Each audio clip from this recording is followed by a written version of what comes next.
Hello there, welcome back to the Ogre, the old Git Reacts, Reviews and Off Times Reminisces. I'm back after a short hiatus whereby the reason I've not done anything for a week or two is because I've not been able to hear, which is, I think you'll agree, a prerequisite for doing these sort of videos. If you can't hear what the music is, what's the point? At my age you should know better, but I went to one of those rock and roll gigs the other weekend, and let's just say it was fucking loud. Well, loudest. I don't go to gigs that often nowadays, but it was the loudest thing I've heard in years. To the extent afterwards, it was days before I could hear anything properly. When I could hear properly, if you want to put it in those terms again, everybody sounded like a munchkin from The Wizard of Oz. So I waited until I've got as near as perfect that my hearing gets nowadays. So after abusing my lugholes with some loud and raw music in a live setting, I'm now going to abuse them again in a recorded setting. So let's go.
Well, it might seem a bit silly to start afresh with some raw music and not with something more soothing. That keyboard motif I will use as my excuse, because that is a nice soothing, smoothing aspect to this song.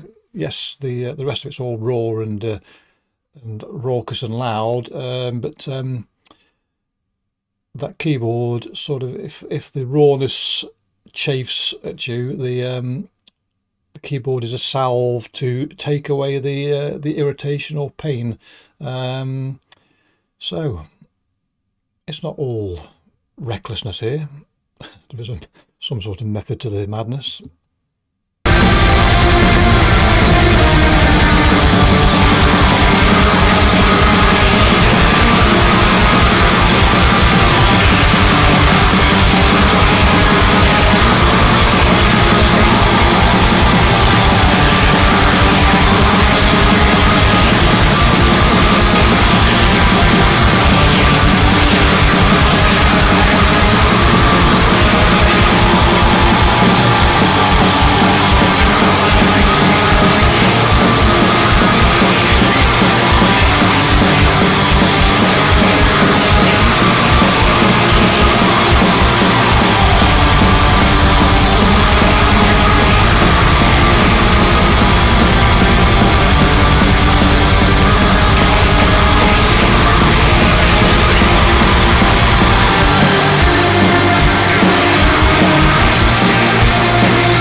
So I came across this band, Woe Bather, or Artiste, because I think it's a single entity, by doing the usual scrabbling about, digging in the murkier corners of the internet. It's not hard to do nowadays, is it? But nonetheless, it's not given to you on a plate. You still have to do a bit of scrabbling about to find these sort of bands.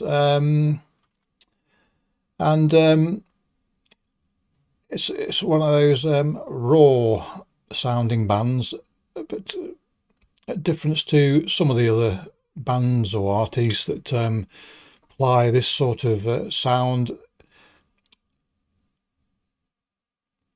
I appreciate the fact here that this guy is, or I presume it's a guy anyway, has rather than go for that sort of weak production, there's some steroids involved here, and the sound is right in your face.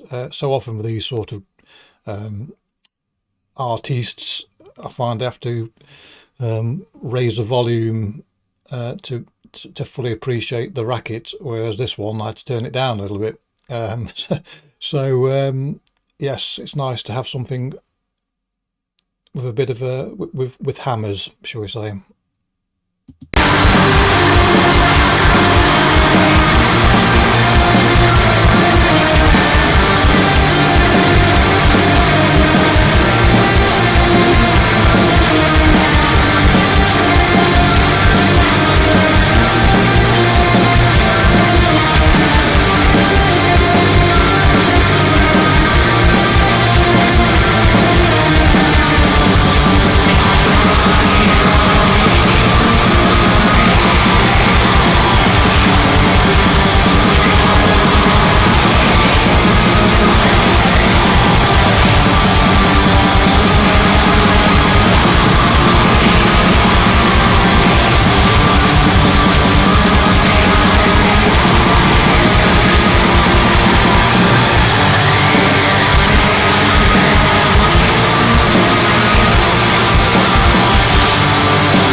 Unusually for me, I don't mind that when this is slowed now to a thumping pace, and this sort of pace and the drum pattern used here normally gets right on my nerves, to the extent that if I find a short section of it in a song that I like, I won't listen to that song.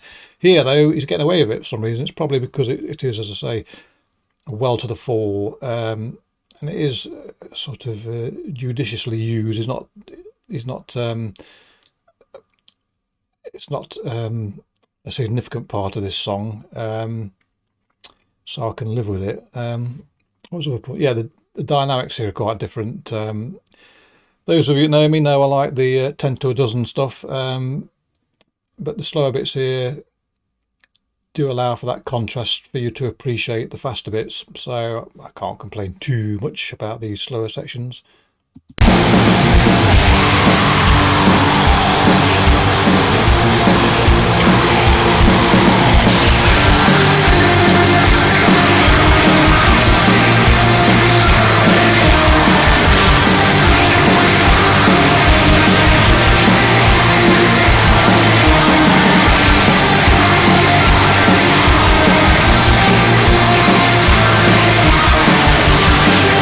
It's quite addictive, that keyboard motif, simple as it is.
Nice building of the moment here.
There's a thickness to the sound here.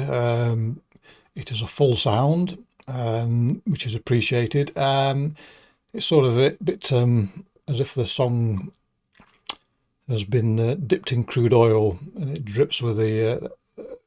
Those of you that think of oil perhaps don't know that crude oil is really thickened, more like a tar really than an oil. And the image of the person on the album cover looks like they've been dragged out of the La Brea tar pits. So there's that oiliness to the sound, sludginess to a degree, without thinking of the sludgy metal, but miasmic, shall we say? Miasmic, yeah, well, that'll do. But yes, it just gives another aspect to this song. I have to say, listening to it with more attention as I do with these videos,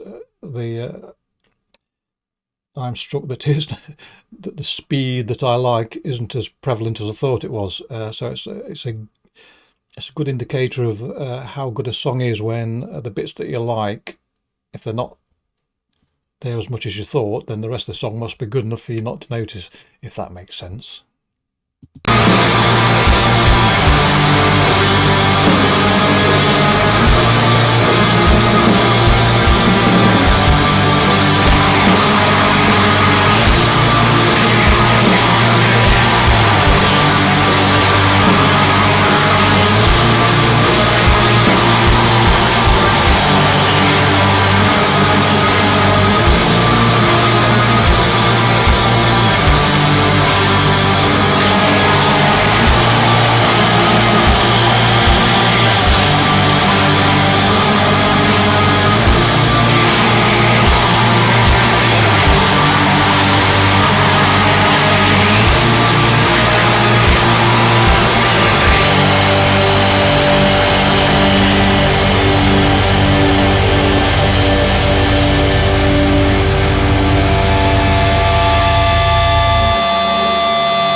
Another thing I hadn't noticed was how drawn out the ending was, but no matter. Anyway, there you go. That was a treat, wasn't it? Yes. As I say, most of the bands that play this sort of, or artists that play this sort of music tend to have a thinner sound, or not as much as In Your Face. This is Push Right Forward, which distinguishes itself quite distinctly from from the other lot, if you will. So, and I like that. I like it to be in your face. I can't be doing messing about finding the volume on whatever I'm listening on to make sure it has some impact.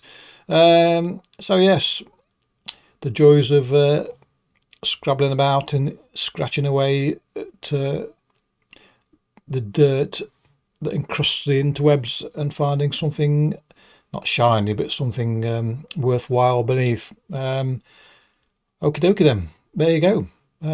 Catch you next time. Click your bollocks if you want. Cheerio.